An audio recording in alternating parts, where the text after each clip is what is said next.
Last thing we're going to look at then is what's called knife peeking or melee peeking or whatever you want to call it. There's a few different names for it. It's seen as a little bit fancy and a little bit sort of showy-offy, if that's a word I might have just made up, and a little bit sort of like flary. I disagree. I think it's really practical. The premise of knife peeking is if you think there's an enemy holding an angle here and they're holding head height, for example, you'd assume they're holding head height. What you don't want to do is quick peek it, because it could mean the end of your round and the end of your life. You don't want to put your face in danger. So what you can do is walk up towards the door frame. Don't expose your body past the door frame. Walk up to the door frame and melee. And as you melee on that door frame, your knife and hand extends beyond the frame.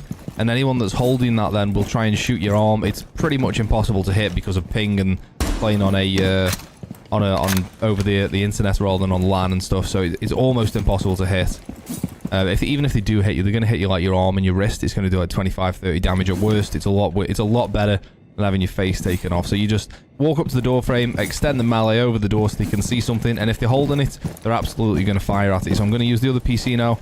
We'll hold this angle. I'm not going to be able to ADS. We're just going to have to hope we can see it without ADSing. I'm going to move the crosshair away from where that is there so it doesn't block the angle. So obviously this is where Sledge is going to appear in a second.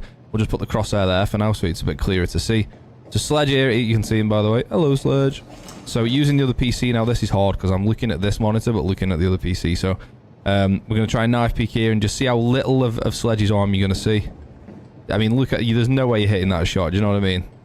However, that was a bit too much. However, you will definitely still try and take the shot. As soon as you see that there, you'll try and take the shot. And it gives you the information that there is an enemy. There is indeed an enemy holding that angle. Now, like I say, it's a little. People see it as a little bit flashy and a little bit showy, because what people will do, will try and they'll like knife peek and then go, right, okay, there is someone there, and try and quick pick it off that. But it's great for finding out info for if there is an enemy holding the angle, and you can then also use the tracers to have an idea of where they are. If the tracers are coming from down here, or if the tracers are coming off an angle, you've got an idea of which doorway they're in. This one's pretty difficult because the angle's not particularly different. But let's just say we do it. Let's just say we did it in meeting here, and if it, you know, if the tracers came from this side, obviously we know they're on that side of the room, and vice versa on this side. But yeah, you just walk up to the door frame, extend the knife, and if the shots come in, you know there's someone in there. I think it's really